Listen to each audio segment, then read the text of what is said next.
नमस्कार। दोपहर समाचार में आपका स्वागत है।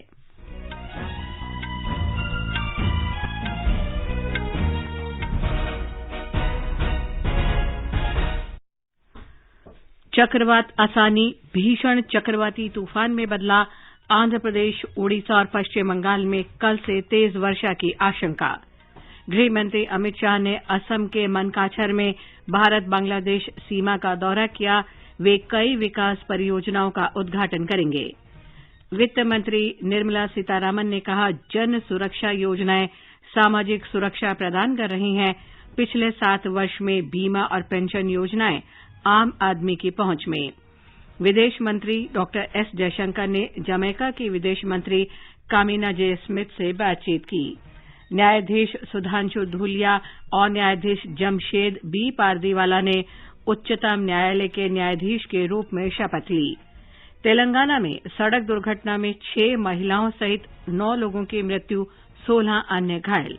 प्रधानमंत्री नरेंद्र मोदी ने दुख व्यक्त किया, अनुग्रह राशि देने की घोषणा की। G7 देशों की यूक्रेन मुद्दे पर रूस से तेल आयात पर चरणबद्ध तरीके से रोक लगाने की प्रतिबद्धता। अमेरिका ने रूस की कंपनियों पर नए प्रतिबंधों की घोषणा की। विश्व मुक्केबाजी चैंपियनशिप में टोक्यो ओलंपिक के कांस्य पदक विजेता लवलीना बोरगोहेन आज इस्तांबुल में भारत के अभियान की शुरुआत करेंगी। अंतर्राष्ट्रीय निशानेबाजी खेल महासंघ जूनियर विश्व कप आज से जर्मनी में शुरू। और आईपीएल क्रिकेट में आज मुंबई में कोलकाता नाइट राइडर्स का मुकाबला मुंबई इंडियंस से होगा। दोपहर समाचार में नीलम मलकानिया के साथ मैं लवली निगम।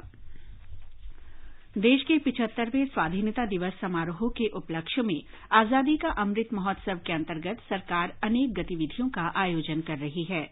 इस अवसर को जन उत्सव के रूप में मनाते हुए आकाशवाणी समाचार स्वाधीनता संग्राम और उसके गौरवशाली इतिहास पर विशेष प्रश्नोत्तरी कार्यक्रम प्रसारित कर रहा है। आज अमृत महोत्सव क्विज का 77वां प्रश्न। आज का प्रश्न है, तमिलनाडु की उस स्वतंत्रता सेनानी का नाम बताएं जिन्होंने श्रीनिवास गांधी निलयम की स्थापना की थी। अकम्मा के नाम से लोकप्रिय इस स्वतंत्रता सेनानी ने असहयोग आंदोलन में सक्रिय भूमिका निभाई तथा विदेशी सामानों और कपड़ों का बहिष्कार किया। श्रोता अपने उत्तर व्हाट्सएप नंबर 8826546262 पर भेज सकते हैं या हमें इस पते पर ईमेल कर सकते हैं amritmahotsav@prasarbharati.gov.in। एक भाग्यशाली प्रतिभागी को विजेता चुना जाएगा और कल के समाचार प्रभात में उनके नाम की घोषणा की जाएगी। विजेता को ई प्रमाण पत्र और पुरस्कार दिया जाएगा। और अब समाचार विस्तार से। दक्षिण पूर्व बंगाल की खाड़ी पर बना चक्रवात आसानी सघन होकर भीषण तूफान में बदल गया है और उत्तरी आंध्र प्रदेश, ओडिशा तट की ओर बढ़ गया है। आंध्र प्रदेश, ओडिशा और पश्चिम बंगाल में कल तेज वर्षा की आशंका जताई गई है। ओडिशा सरकार ने कहा है कि तूफान से निपटने की तैयारी कर ली गई है। समुद्री तूफान आसानी उत्तरी आंध्र प्रदेश, ओडिशा तट से निरंतर पश्चिम उत्तर पश्चिम की ओर बढ़ रहा है। मौसम विभाग ने कहा है कि तूफान आंध्र प्रदेश या ओडिशा में नहीं पहुंचेगा। फिर भी आसानी के कल तट के करीब आने के कारण ओडिशा के तटवर्ती जिलों में तेज वर्षा होने की आशंका है। और ब्यौरा हमारे संवाददाता से। लगभग कुछ घंटे पहले तक आसानी पुरी से बंगाल की खाड़ी के ऊपर लगभग 680 किलोमीटर की दूरी पर केंद्रित था। राजधानी भुवनेश्वर सहित राज्य के कुछ हिस्सों में बादल छाने लगे हैं। मौसम विभाग के अनुसार आसानी के कल तक उत्तर आंध्र ओडिशा तट पर पहुंचने की संभावना है और यह उत्तर पूर्व की ओर बढ़ते बढ़ते धीरे धीरे कमजोर पड़ जाएगा। ओडिशा सरकार ने गंजम, पुरी, जगत सिंहपुर और केंद्रपाड़ा जैसे 4 तटीय जिलों के कम से कम 15 ब्लॉकों के निचले इलाके में कच्चे मकानों में रहने वाले लोगों को सुरक्षित स्थान पर पहुंचाने का फैसला किया है। बचाव उपायों के अंतर्गत एनडीआरएफ और ओडीआरएफ की बचाव टीमों को उन जगहों पर तैयार रखा गया है जहां भारी बारिश की आशंका है। इस बीच सभी मछली पकड़ने वाली नौकाएं सुरक्षित तट पर लौट आई है। भुवनेश्वर से जीसी दास की रिपोर्ट के साथ नई दिल्ली से मैं दिवाकर। बंगाल की खाड़ी में उठे भीषण समुद्री तूफान आसानी के कारण 120 किलोमीटर प्रति घंटे की गति से तेज हवाएं चल रही हैं। तूफान आज दोपहर 25 किलोमीटर प्रति घंटे की गति से आंध्र प्रदेश और ओडिशा की ओर बढ़ रहा था, लेकिन इसके अगले 2 दिनों में धीरे धीरे कमजोर पड़ जाने का अनुमान है। इसके प्रभाव से पश्चिम बंगाल के गांगेय क्षेत्र में कल से लेकर शुक्रवार तक सामान्य वर्षा होने की आशंका है। तटवर्ती जिलों पूर्वी मेदिनीपुर, दक्षिण 24 परगना और उत्तर 24 परगना में तेज वर्षा होने का अनुमान है। प्रशासन ने इन जिलों में तूफान बचाव शेल्टरों, स्कूलों और अन्य भवनों में खाद्य सामग्री तथा अन्य बचाव सामग्री की समुचित व्यवस्था की है। सभी तटवर्ती क्षेत्रों में जागरूकता अभियान चलाए जा रहे हैं। मछुआरों को सलाह दी गई है कि वे पूर्वी मध्य और दक्षिण पूर्व बंगाल की खाड़ी तथा अंडमान सागर में न जाएं। समुद्री तूफान को देखते हुए कोलकाता नगर निगम ने अपने सभी कर्मचारियों और आपदा प्रबंधन टीमों को सतर्क कर दिया है। राज्य कृषि विभाग ने किसानों को सलाह दी है कि वे धान की पकी फसल की कटाई के बाद उसे गोदामों में भंडारित करें। किसानों को सब्जियों और तिलहन की फसलों की रक्षा करने की भी सलाह दी गई है, ताकि एकत्र जल की शीघ्र निकासी की जा सके। उनसे कहा गया है कि वे मौसम पूर्वानुमानों की अद्यतन जानकारी रखें और उसी के अनुसार फसलों की सुरक्षा करें। भीषण चक्रवाती तूफान असानी दक्षिणी बंगाल की खाड़ी के पश्चिम मध्यवर्ती और आसपास के क्षेत्र से पश्चिम उत्तर पश्चिम की ओर मुड़ गया। अगले 48 घंटों में इसके और कमजोर पड़ने और चक्रवाती तूफान में परिवर्तित हो जाने की आशंका है। केंद्रीय गृह मंत्री अमित शाह ने आज असम के मनकाछार में भारत बांग्लादेश सीमा का दौरा किया। उनके साथ असम के मुख्यमंत्री हिमंत बिस्वा शर्मा, पंचायत और ग्रामीण विकास मंत्री रणजीत कुमार दास और वरिष्ठ अधिकारी मौजूद थे। उन्होंने मनकाछार में सीमा प्रबंधन का जायजा लिया। श्री शाह ने सीमा सुरक्षा बल के अधिकारियों के साथ बातचीत की। मनकाछार के निवासियों ने उनका गर्मजोशी से स्वागत किया। गृह मंत्री ने सीमा सुरक्षा बल के केंद्रीय भंडार की आधारशिला रखी और कार्यशाला की शुरुआत की। उन्होंने तामुलपुर में खाद्य और ग्रामोद्योग उत्पादों का भी शुभारंभ किया। गृह मंत्री का आज कई विकास परियोजनाओं का उद्घाटन करने का कार्यक्रम है। गृह मंत्री अमीनगांव में जनगणना कार्यालय का उद्घाटन भी करेंगे। शाम को श्री शाह गुवाहाटी मेडिकल कॉलेज अस्पताल के 300 बिस्तर वाले सुपर स्पेशलिटी इकाई का भी उद्घाटन करेंगे। प्रधानमंत्री सुरक्षा बीमा योजना, प्रधानमंत्री जीवन ज्योति बीमा योजना और अटल पेंशन योजना को आज 7 वर्ष पूरे हो गए हैं। प्रधानमंत्री नरेंद्र मोदी ने 9 मई 2015 को कोलकाता में इन योजनाओं का शुभारंभ किया था। ये योजनाएं जनता को किफायती दरों पर बीमा और सामाजिक सुरक्षा प्रदान करने में सफल रही हैं। ब्यौरा हमारे संवाददाता से। प्रधानमंत्री जीवन ज्योति बीमा योजना के तहत 12 करोड़ से अधिक नामांकन हो चुके हैं और 5 लाख से अधिक दावों के लिए 11,522 करोड़ रुपए की राशि का भुगतान किया जा चुका है। प्रधानमंत्री सुरक्षा बीमा योजना के तहत 28 करोड़ से अधिक नामांकन हो चुके हैं और 97,000 से अधिक दावों के लिए 1,930 करोड़ रुपए की राशि का भुगतान किया गया है। 4 करोड़ से अधिक लोग अटल पेंशन योजना से जुड़े हैं। अनुपम मिश्र, आकाशवाणी समाचार, दिल्ली।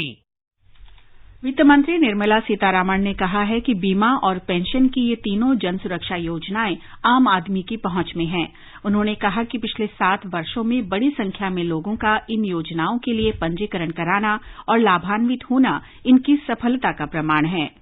वित्त राज्य मंत्री डॉक्टर भागवत कराठ ने इन योजनाओं को सफलतापूर्वक लागू करने के लिए बैंकों और बीमा कंपनियों को बधाई दी है और आग्रह किया है कि वे अंतिम व्यक्ति तक इन योजनाओं का लाभ पहुंचाने के लिए इसी भावना और समर्पण के साथ कार्य करते रहें।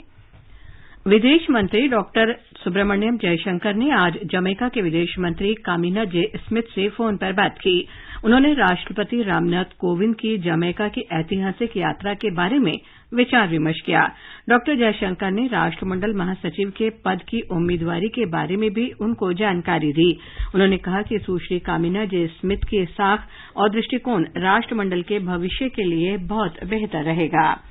ये समाचार हमारी वेबसाइट newsonair.com/hindi और हमारे mobile app news on AIR पर भी उपलब्ध हैं। सुनो ना, हाँ? सोच रहा हूँ अपना बिजनेस क्यों न बढ़ा लूं। तो रोका किसने है? हाँ? रोका तो किसी ने नहीं, पर समझ नहीं आ रहा कि मदद किससे मांगूं। मुझसे। तुमसे? तो अच्छा बताओ फिर। आकाशवाणी है ना, मैंने सुना है उसका नेटवर्क देश भर में फैला है। पर उससे मेरा क्या फायदा? देखो, फायदा है, जिस शहर में चाहो विज्ञापन की मदद से उपभोक्ताओं तक पहुंच जाओ। पर अब ये भी तो बता दो कि आकाशवाणी से संपर्क कैसे करूं? बहुत आसान है, मैं बताती हूँ। नंबर नोट करो, 870-001-4242। 870-001-4242। लो अभी फोन लगाता हूँ 870-001-4242 पर।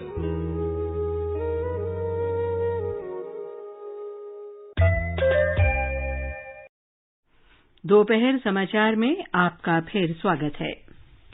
प्रधान न्यायाधीश न्यायमूर्ति एनवी रमणा ने आज उच्चतम न्यायालय में न्यायाधीश न्यायमूर्ति सुधांशु धुलिया और न्यायाधीश न्यायमूर्ति जमशेद बी पारदीवाला को पद की शपथ दिलाई। उच्चतम न्यायालय में नियुक्ति से पहले श्री धुलिया गुवाहाटी उच्च न्यायालय में मुख्य न्यायाधीश, जबकि श्री पारदीवाला गुजरात उच्च न्यायालय में न्यायाधीश थे। इसके साथ ही उच्चतम न्यायालय में न्यायाधीशों के सभी 34 पदों पर नियुक्तियां कर दी गई हैं। सूचना और प्रसारण, मत्स्य उद्योग, डेयरी और पशुपालन राज्य मंत्री डॉक्टर एल मुरुगन ने आज तमिलनाडु में 2 मछली बंदरगाहों के परियोजना स्थलों का दौरा किया। 2 मछली बंदरगाहों का निर्माण 235 करोड़ रुपए की लागत से विल्लुपुरम जिले में अजगणकुप्पम और चेंगलपट्टू जिले में आलमपराई कुप्पम के अप्रवाही जल में किया जा रहा है। डॉक्टर मुरुगन ने कहा कि मत्स्य उद्योग के लिए अलग मंत्रालय बनाया गया है और अवसंरचना सुधार के लिए 5,000 करोड़ रुपए से अधिक की राशि आवंटित की गई है। दक्षिण कश्मीर के अनंतनाग जिले के मट्टन में मारतंड सूर्य मंदिर देश का सबसे पुराना सूर्य मंदिर है। ये कश्मीर घाटी में पुरातात्विक भव्यता को दर्शाता है। उपराज्यपाल मनोज सिन्हा ने कल सूर्य मंदिर में पूजा अर्चना की। ब्यौरा हमारे संवाददाता से। उपराज्यपाल मनोज सिन्हा ने कल दक्षिण कश्मीर के अनंतनाग जिले के मटन क्षेत्र में प्राचीन मार्टन सूर्य मंदिर में नवग्रह अष्टमंगल में पूजा में भाग लिया। पूजा संतों, कश्मीरी पंडित समुदाय के सदस्यों और मटन के स्थानीय निवासियों की उपस्थिति में आयोजित की गई। उपराज्यपाल श्री सिन्हा ने इस आयोजन को वास्तव में एक दिव्य अनुभव करार दिया। प्रासंगिक रूप से 8वीं शताब्दी का मार्टन मंदिर भारत के सूर्य मंदिरों में सबसे पुराना और अमूल्य प्राचीन आध्यात्मिक विरासत का प्रतीक है। इस अवसर पर उपराज्यपाल ने सांस्कृतिक और आध्यात्मिक महत्व के प्राचीन स्थलों की रक्षा और विकास के लिए सरकार की प्रतिबद्धता को दोहराया। श्री सिन्हा ने कहा कि केंद्र शासित प्रदेश जम्मू कश्मीर समृद्ध और विविध धार्मिक और सांस्कृतिक प्रभावों का घर है और देश में ज्ञान का स्थान है। उन्होंने कहा कि उनका प्रशासन जम्मू कश्मीर के ऐतिहासिक आध्यात्मिक स्थानों को जीवंत केंद्रों में बदलने के लिए समर्पित प्रयास कर रहा है, जो हमें धार्मिकता के मार्ग पर ले जाएगा और कश्मीर की इस खूबसूरत भूमि को शांति, सुख और समृद्धि का आशीर्वाद देगा। आकाशवाणी समाचार के लिए श्रीनगर से मैं सुनील कोल। केंद्र शासित प्रदेश जम्मू कश्मीर का ग्रामीण विकास विभाग शोपियां जिले में ग्रामीणों के जीवन को सुगम बनाने के लिए सड़कों, जल संरक्षण इकाइयों, गलियों और नालियों का निर्माण कर रहा है। इसके साथ साथ जिले में पर्यटन को बढ़ावा देने में भी अहम भूमिका इस विभाग ने निभाई है। विभाग ने मनरेगा कार्यक्रम के अंतर्गत प्रसिद्ध पर्यटन स्थल लहनतोरा पर्वत को विकसित किया है। शोपियां शहर के आसपास स्थित मनोहारी पर्वतीय क्षेत्र के पर्यटकों के आकर्षण का केंद्र बनने की काफी संभावनाएं हैं। केंद्र शासित प्रदेश जम्मू कश्मीर के बारामूला में लश्कर-ए-तैयबा गुट से संबद्ध एक आतंकवादी को हथियार और गोला बारूद के साथ गिरफ्तार किया गया है। हाल ही में प्रवासी कामगारों की हत्याओं और विभिन्न स्थानों पर ग्रेनेड हमलों को अंजाम देने का काम गुट ने इस आतंकवादी को सौंपा था। सीमा सुरक्षा बल ने आज तड़के पंजाब में अमृतसर जिले में सीमावर्ती भारोवाल गांव के पास पाकिस्तान के एक ड्रोन विमान को मार गिराया है और 10 किलो 670 ग्राम हेरोइन बरामद की है। सीमा सुरक्षा बल के अधिकारियों ने कहा है कि रात की ड्यूटी पर तैनात जवानों ने ड्रोन विमान की आवाज सुनाई देने के बाद जवाबी कार्रवाई की और उस पर गोलीबारी कर विमान को गिरा दिया। इलाके की तलाशी लेने के बाद एक प्लास्टिक की थैली में 9 छोटे पैकेट बरामद किए गए। बिहार में आर्थिक अपराध शाखा ने बिहार लोक सेवा आयोग के प्रारंभिक संयुक्त प्रतियोगी परीक्षा का प्रश्न पत्र लीक होने के मामले की जांच शुरू कर दी है। 13 सदस्यों का जांच दल बनाया गया है, जिसका नेतृत्व अपर महानिदेशक नैयर हुसैन खान कर रहे हैं। राज्य के पुलिस महानिदेशक ने कहा है कि इस मामले की जांच के सिलसिले में सबूतों की जांच की जा रही है। बिहार लोक सेवा आयोग के अध्यक्ष आर.के. महाजन ने कहा कि संबंधित अधिकारियों के खिलाफ मामला दर्ज किया गया है और साइबर अपराध शाखा इस मामले को देख रही है। बिहार लोक सेवा आयोग के अध्यक्ष ने कहा है कि परीक्षा की नई तिथियां उचित समय पर घोषित की जाएंगी। आगे बढ़ने से पहले मुख्य समाचारों पर एक नजर। चक्रवात असानी भीषण चक्रवाती तूफान में बदला। आंध्र प्रदेश, ओडिशा और पश्चिम बंगाल में कल से तेज वर्षा की आशंका। गृह मंत्री अमित शाह ने असम के मनकाशर में भारत बांग्लादेश सीमा का दौरा किया। वे कई विकास परियोजनाओं का उद्घाटन करेंगे। वित्त मंत्री निर्मला सीतारामन ने कहा, जन सुरक्षा योजनाएं सामाजिक सुरक्षा प्रदान कर रही हैं। पिछले 7 वर्षों में बीमा और पेंशन योजनाएं आम आदमी की पहुंच में। विदेश मंत्री डॉक्टर सुब्रमण्यम जयशंकर ने जमैका की विदेश मंत्री कामिना जे स्मिथ से बातचीत की। न्यायाधीश सुधांशु धूलिया और न्यायाधीश जमशेद बी पारदीवाला ने उच्चतम न्यायालय के न्यायाधीश के रूप में शपथ ली। तेलंगाना में सड़क दुर्घटना में 6 महिलाओं सहित 9 लोगों की मृत्यु, 16 अन्य घायल। प्रधानमंत्री ने दुख व्यक्त किया, अनुग्रह राशि देने की घोषणा की। G7 देशों की यूक्रेन मुद्दे पर रूस से तेल आयात को चरणबद्ध तरीके से रोक लगाने की प्रतिबद्धता। अमरीका ने रूस की कंपनियों पर नए प्रतिबंधों की घोषणा की।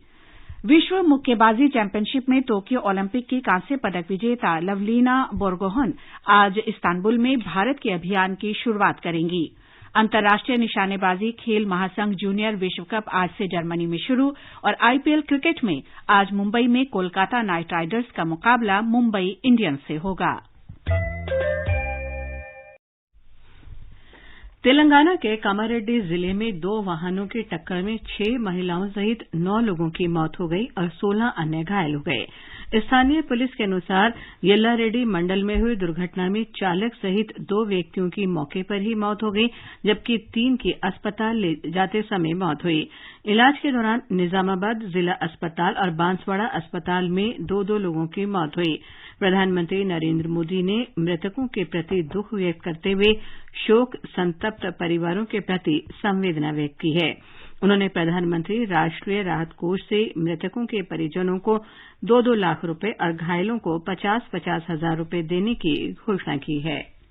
उपभोक्ता मामले, खाद्य और सार्वजनिक वितरण मंत्री पीयूष गोयल ने कहा है कि सरकार एक राष्ट्र एक मानक की दिशा में काम कर रही है। कानूनी माप विज्ञान अधिनियम 2009 पर राष्ट्रीय कार्यशाला के उद्घाटन भाषण में श्री गोयल ने कहा कि भारतीय उत्पाद उच्च स्तर के होने चाहिए।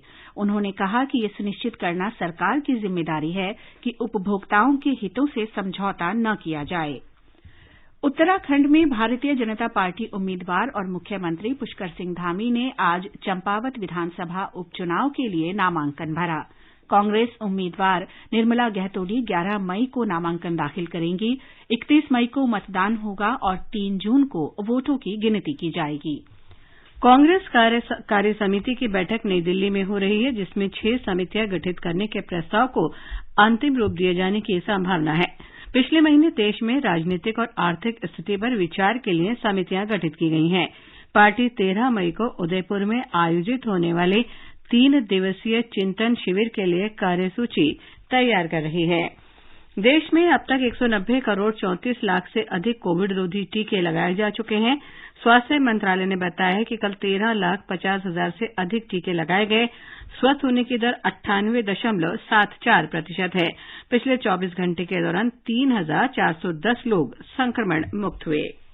आकाशवाणी समाचार की विशेष प्रस्तुति धरोहर में स्वतंत्रता आंदोलन के उन भाषणों, नारों और कविताओं से नई पीढ़ी को परिचित करवाया जाता है जिन्होंने आजादी के दीवानों में उत्साह का संचार किया था।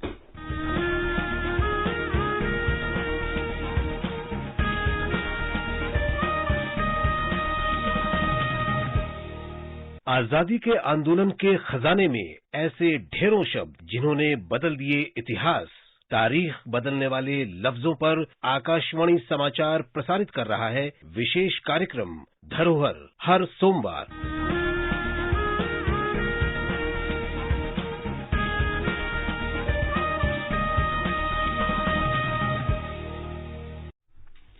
आजादी का अमृत महोत्सव के अंतर्गत आइए अब सुनते हैं आकाशवाणी की विशेष प्रस्तुति आजादी का सफर। आजादी का अमृत महोत्सव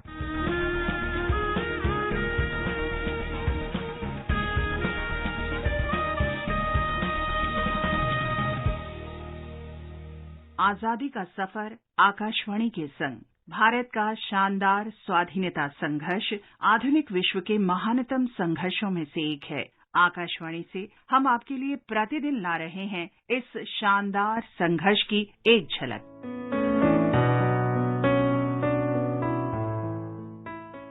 आज की कड़ी में हम जाने माने स्वतंत्रता सेनानी गोपाल कृष्ण गोखले को याद कर रहे हैं। उनका जन्म 9 मई 1866 को हुआ। वो उदार राजनेता और समाज सुधारक थे। गोखले इंडियन नेशनल कांग्रेस के वरिष्ठ नेता और सर्वेंट्स ऑफ इंडिया सोसाइटी के संस्थापक भी थे। गोपाल कृष्ण गोखले महात्मा गांधी के मार्गदर्शक के रूप में प्रसिद्ध हैं। गांधी जी गोखले को निपुण राजनेता मानते थे। 12 अक्टूबर 1896 को पुणे में गोखले के साथ पहली बैठक को याद करते हुए गांधी जी ने लिखा था, मैं गोखले से मिला।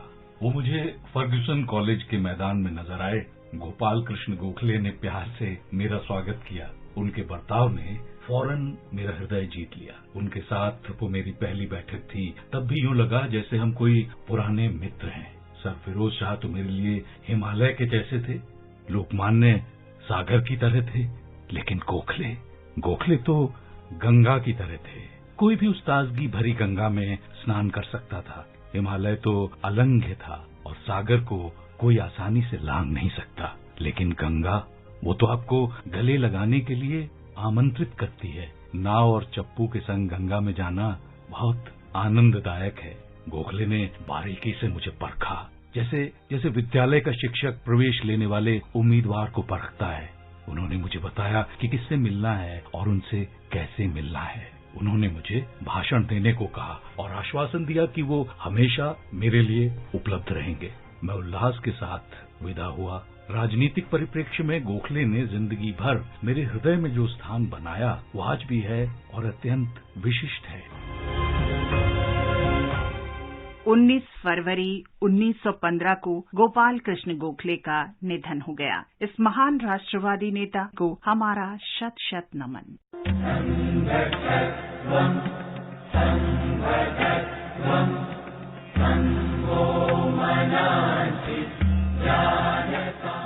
हम दक्षिण अफ्रीका में भारतीयों के लिए सजग कार्यकर्ता भवानी दयाल सन्यासी को भी श्रद्धांजलि अर्पित कर रहे हैं। उनका निधन 9 मई 1950 को हुआ था। उन्होंने प्रवासी जैसे भारत से संबंधित अनेक अखबारों का संपादन किया। उन्होंने महात्मा गांधी के भी साथ सहयोग किया और इंडियन नेशनल कांग्रेस में दक्षिण अफ्रीकी भारतीयों का प्रतिनिधित्व किया। वो आर्य समाज में भी सक्रिय रहे।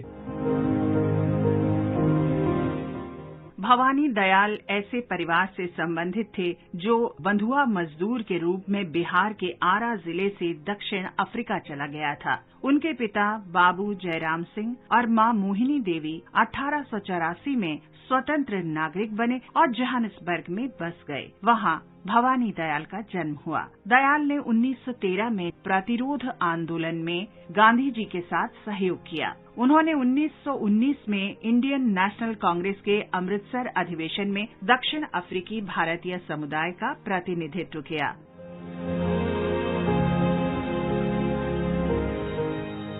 भवानी दयाल ने 1921 में भारतीयों को ब्रिटिश गयाना भेजने की ब्रिटिश योजना का विरोध किया। दयाल ने बिहार में अपने गांव बहुआरा में 1926-27 में प्रवासी भवन स्थापित किया, जिसमें पुस्तकालय और विद्यालय भी था। 1930 में वो भारत में नमक सत्याग्रह में शामिल हुए और फिजी में दिए गए भाषणों सहित अन्य भाषणों के लिए 29 मार्च को उन्हें गिरफ्तार कर लिया गया। वो 1932 में दक्षिण अफ्रीका वापस चले गए। भवानी दयाल मृत्यु पर्यंत लोगों की सेवा करते रहे और 1950 में उन्होंने ये नश्वर संसार हमेशा के लिए त्याग दिया।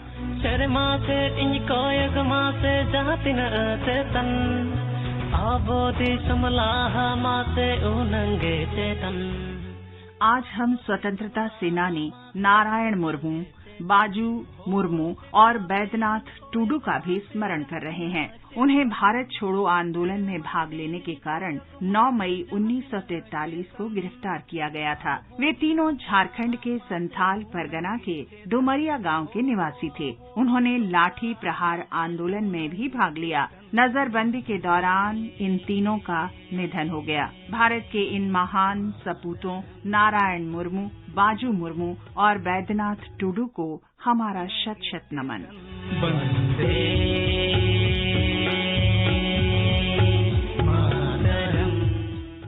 आज बस इतना ही। आजादी का सफर आकाशवाणी के संग। कल फिर मिलेंगे एक नई कड़ी के साथ।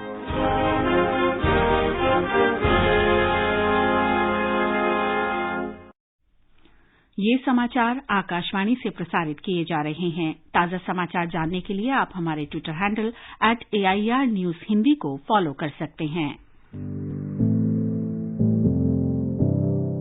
क्या आप कॉम्पिटिटिव एग्जाम की तैयारी कर रहे हैं? ऑल इंडिया रेडियो के प्रोग्राम अभ्यास में हमारे विशेषज्ञ आपके सवालों का देंगे जवाब। शनिवार रात 9:30 बजे FM गोल्ड पर।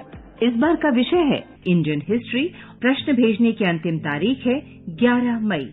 आप इससे जुड़े सवाल व्हाट्सएप करें 9289094044 पर या सवाल ईमेल भी कर सकते हैं abhyas.airnews@gmail.com पर। आपका अभ्यास हमारा प्रयास। ये आकाशवाणी है। 7 देशों के समूह G7 ने यूक्रेन में जारी संघर्ष के कारण रूस से तेल आयात पर चरणबद्ध तरीके से प्रतिबंध लगाने की प्रतिबद्धता व्यक्त की है। G7 देशों की इस वर्ष तीसरी बैठक में ये घोषणा की गई।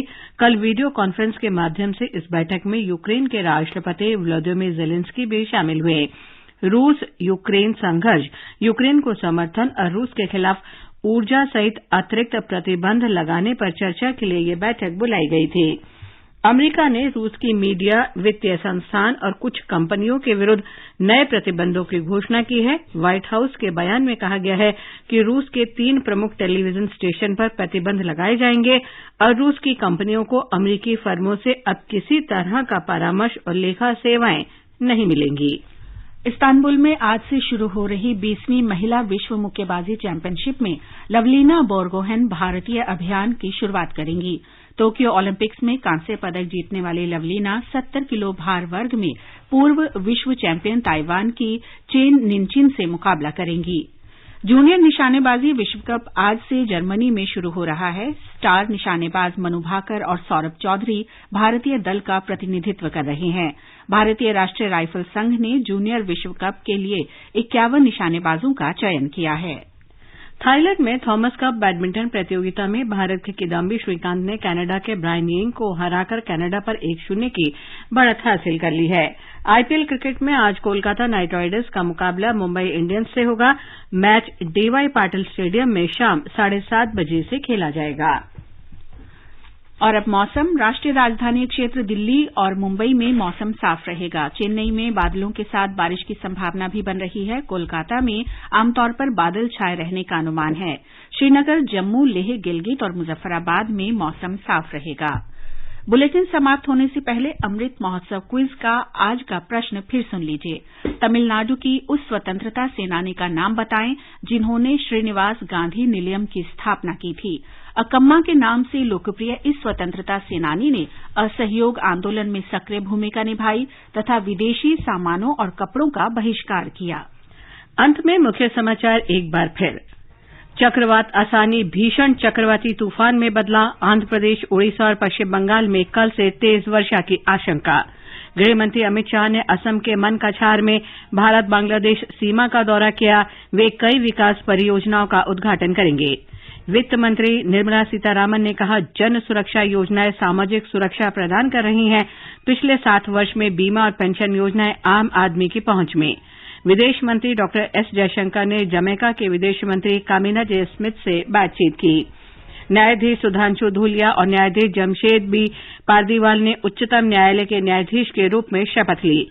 तेलंगाना में सड़क दुर्घटना में 6 महिलाओं सहित 9 लोगों की मृत्यु, 16 अन्य घायल। प्रधानमंत्री नरेंद्र मोदी ने दुख व्यक्त किया, अनुग्रह राशि देने की घोषणा की। G7 देशों की यूक्रेन मुद्दे पर रूस से तेल आयात पर चरणबद्ध तरीके से रोक लगाने की प्रतिबद्धता। अमेरिका ने रूस की कंपनियों पर नए प्रतिबंधों की घोषणा की। विश्व मुक्केबाजी चैंपियनशिप में टोक्यो ओलंपिक की कांस्य पदक विजेता लवलीना बोरगोहेन आज इस्तांबुल में भारत के अभियान की शुरुआत करेंगी। इसके साथ ही दोपहर समाचार का ये अंक समाप्त हुआ। नमस्कार।